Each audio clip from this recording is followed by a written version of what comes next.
Hello, everybody, and welcome back to From BA to Broadway, but also welcome to the first ever episode of our new miniseries In the Spotlight, episode 1. Woo, woo, woo, woo, woo, woo, woo. Folks, if you don't know what this is, here's what it is. When I joined theater, among all of the things that I had to learn, there was also this huge canon of shows and all of this stuff that I also had to catch up with.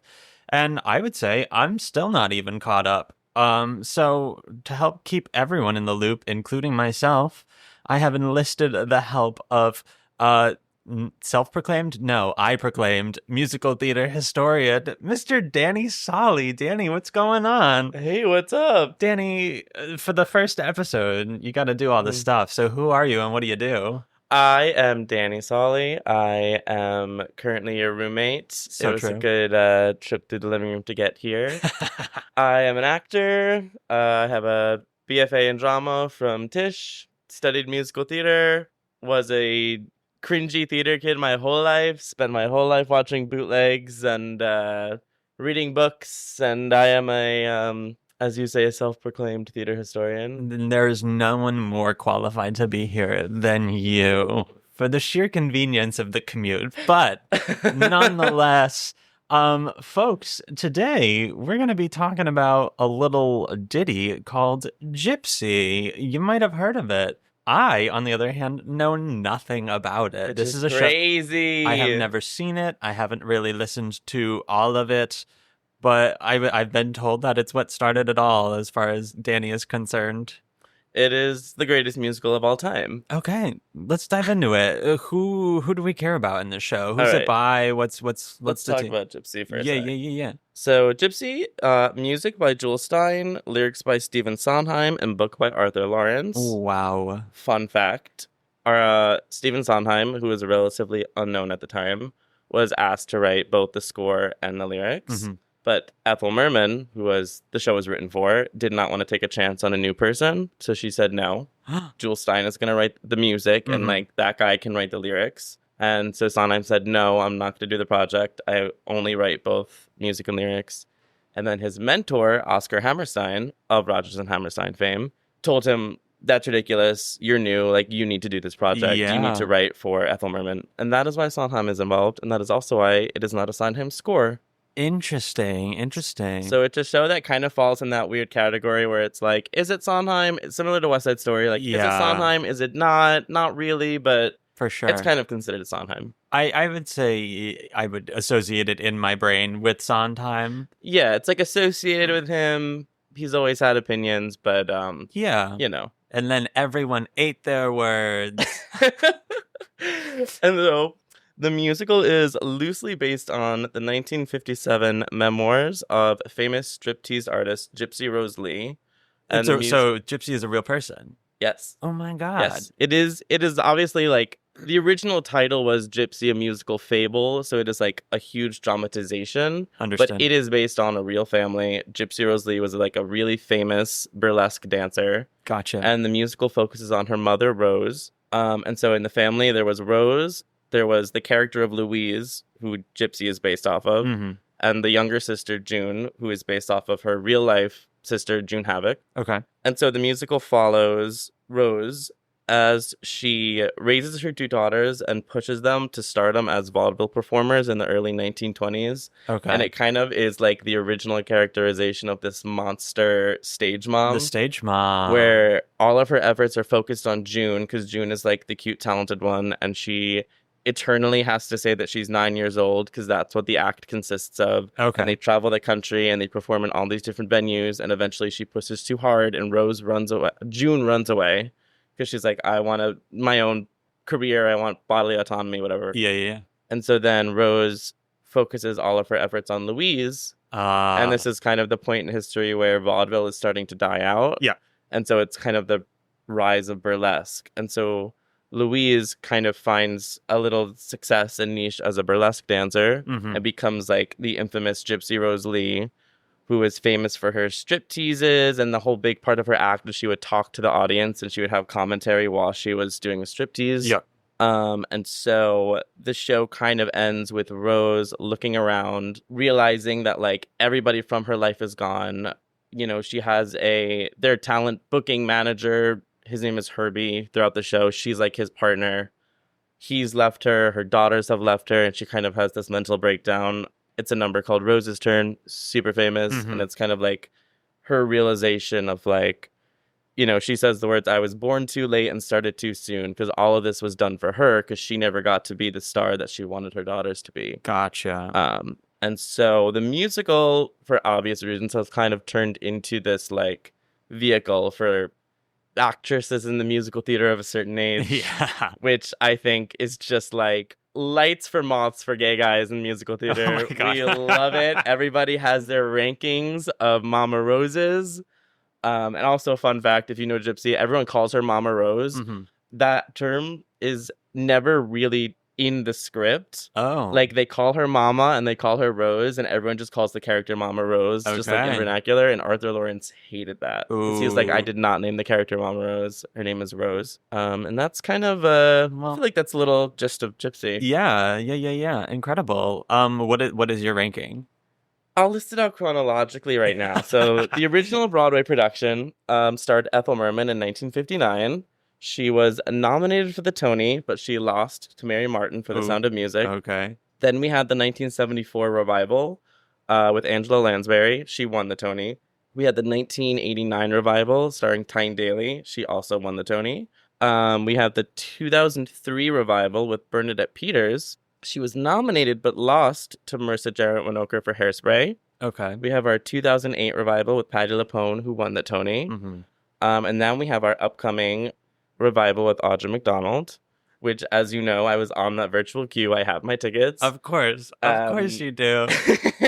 That one is actually going to be really interesting because it's going to be the first Broadway revival of Gypsy that has not been directed by Arthur Lawrence. Okay. He directed every single one except the Bernadette Peters revival Sam Mendes directed, but Mhm. Arthur Lawrence was like all over it. Gotcha. So, as he is deceased now. I was gonna say, is he still with us now? He is not. May he rest in peace. So this is going to be like the first Broadway production where we do not see an influence from The Prisoner with the Book, which I think is really interesting. Yeah. So we're going to see that one is directed by, I want to say George C. Wolfe. There is also a major West End production with Emile de Sauton, Okay. Professor Umbridge. Oh, I'm familiar. For our common listeners out there. And then there's two major film adaptations. Mhm. 1962 film starring Rosalind Russell, which they did not let Ethel Merman star in the movie because they said she was not a big enough film star. Interesting. And then the 1993 film starring Bette Midler. Okay. Yeah. And then for years, Barbra Streisand wanted to do a film of it. Mm-hmm. And she had it all planned out. She wanted to direct in it. She wanted to star in it. And Stephen Sondheim told her no.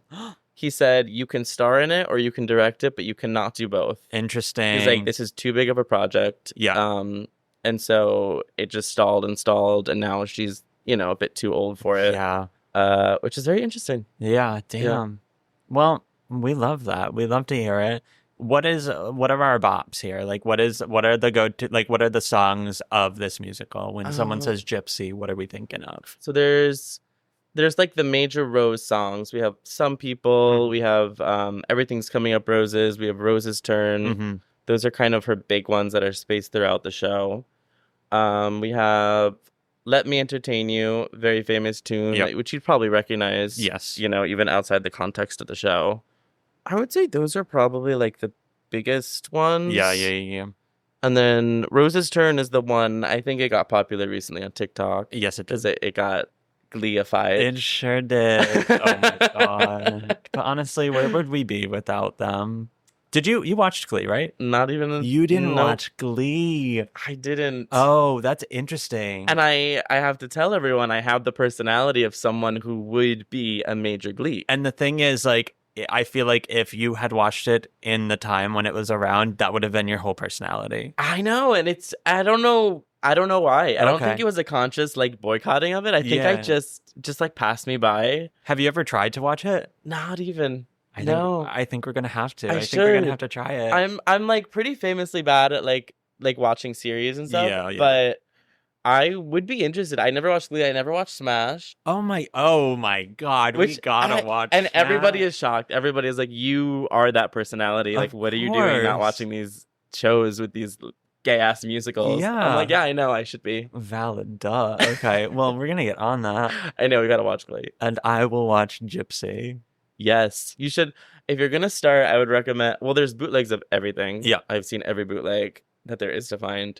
But I feel like the Bette Midler movie is a very solid production of the show. Gotcha. It's a very I think it's a very faithful adaptation. I don't think it's like necessarily a revolutionary production of it, Mm-hmm. but I think she is great in it, and I think it's a very, very good way to like watch Gypsy and get to know it. Amazing.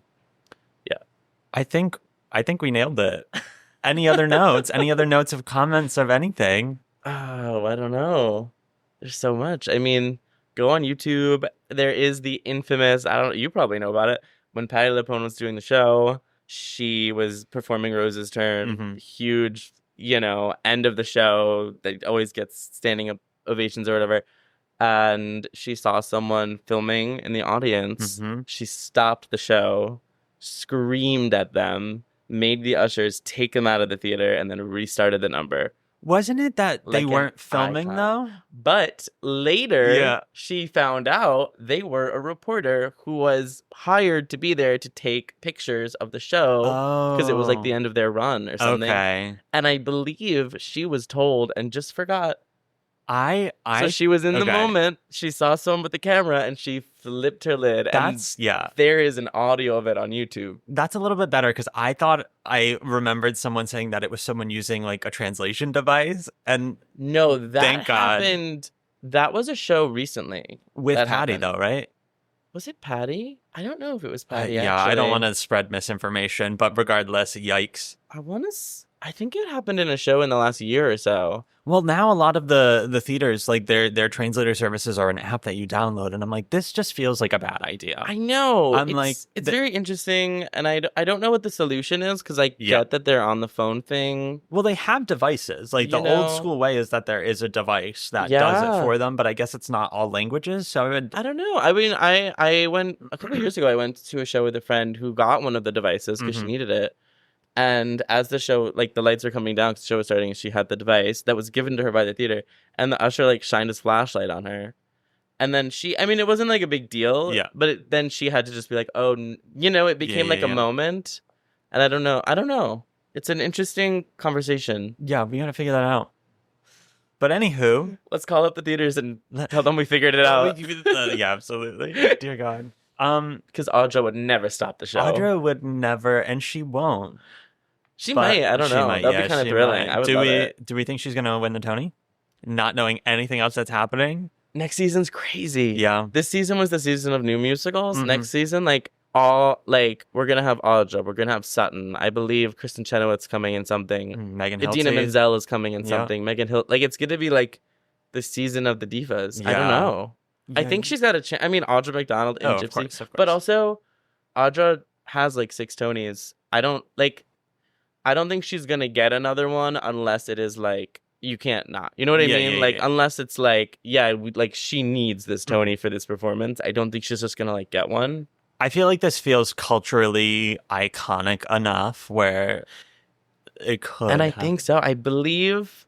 Oh, we're gonna have to fact check. Maybe cut this out. Okay. I think she's the first Black woman to play Rose on a Broadway stage. Broadway? Okay, we'll check it out. I'm going to leave this in regardless, but and they're doing just know that we're actually going to fact check it. And something about this production that's also really interesting is that they are bringing race into the conversation. Interesting. I think I'm right on this, but I might be wrong on some of these. I believe Mama Rose and Louise are both Black actresses based on the breakdowns that they released. Amazing. I believe June, they want an interracial actress. Okay. And then I think they're looking for a white actor to play Herbie. Okay. So it's going to be really interesting. Is how Herbie their biological father? No. Okay. He's just the booking agent / her boyfriend. Understood. So it's going to be really interesting how race plays into it, and how like as the lighter skinned daughter, June is always the favored one until she runs away, and then it's interesting, and I think it's gonna add an interesting layer to a show that we haven't seen before. Amazing. And like, why not? We have 7 revivals of Gypsy. Like, do something new with it or don't do it, you know? Absolutely. Yeah. Why the hell not?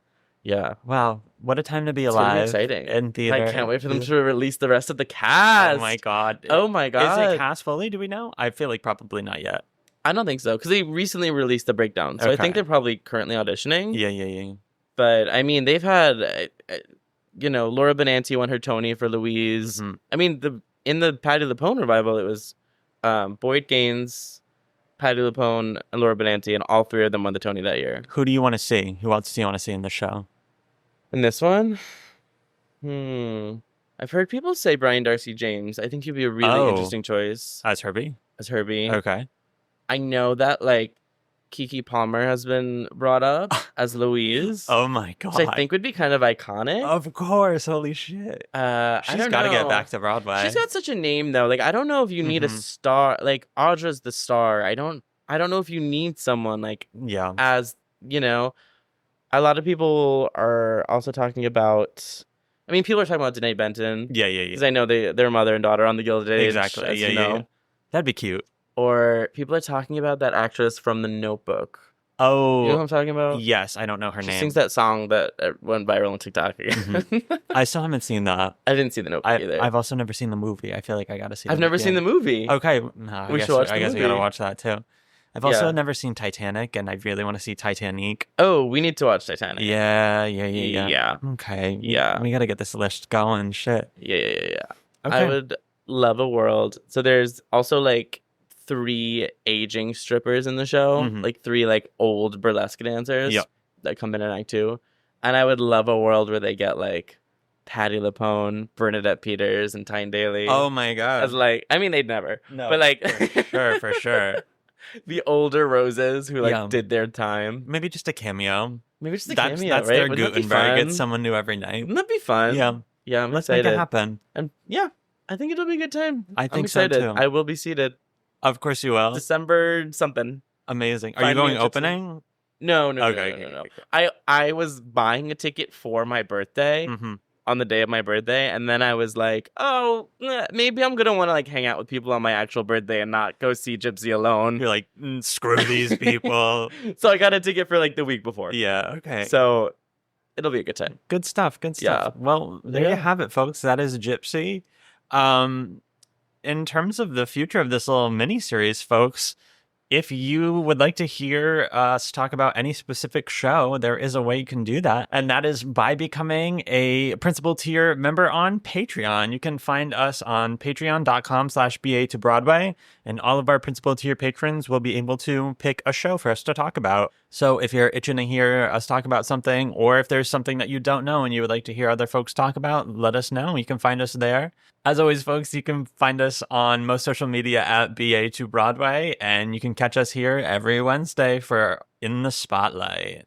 Bye! From BA to Broadway is created, produced, and edited by Brennan Stefanik, music by Dylan Kaufman, and cover art by Jordan Vongsithi. Bye! Is that this? Yeah. Oh. Like, what's in the spotlight?